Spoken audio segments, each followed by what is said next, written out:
कंठ स्वर हे सगळे आकाश तत्वाचे, म्हणजे क ख ग ग ग. तालव्य स्वर आहेत हे वायू तत्वाचे, मूर्ध्य स्वर आहेत तिथे अग्नी तत्वाचे. तुम्ही तिथे फटका द्यावा लागतो, ठोकतात ट ठ, घाणावर घाव घातल्यासारखं, आणि घाव घातला ठिणग्या उडतात. त्यानंतर जे स्वर येतात ते पृथ्वी तत्व, दात, ते घनतत्व आहे. तर दाताला जीभ चिटकून त थ द ध न हे पृथ्वी तत्वाचे स्वर आहे. आणि ओष्ठ्य स्वर जे आहे ते प फ ब भ म हे काय आहे, जलतत्वाचे स्वर आहे. या चारही संचामध्ये ही पाच पाचच अक्षर आहेत. व पुन्हा त्यांचे उभे भाग आहेत, जे पृथ्वी आकाश क ख ग ग ग हे आकाश तत्वाचे स्वर आहेत. मग आकाश तत्वातलं पृथ्वी तत्व म्हणजे क, आकाश तत्वातलं जलतत्व म्हणजे ख, आकाश तत्वातलं अग्नि तत्व म्हणजे ग. म्हणून गणपती अग्नि तत्वच आहे. बरोबर.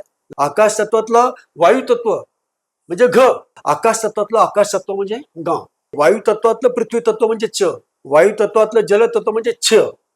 सर्दी झाली की शिंका येतं ना, छी. वायू तत्वातलं अग्नित्व म्हणजे ज, जिवंतपणाचं लक्षण. जम, मृत्युंजय बीज पण आहे जम. वायू तत्वाचं बीज म्हणतात झ, वायू तत्वातलं आकाश तत्व यम.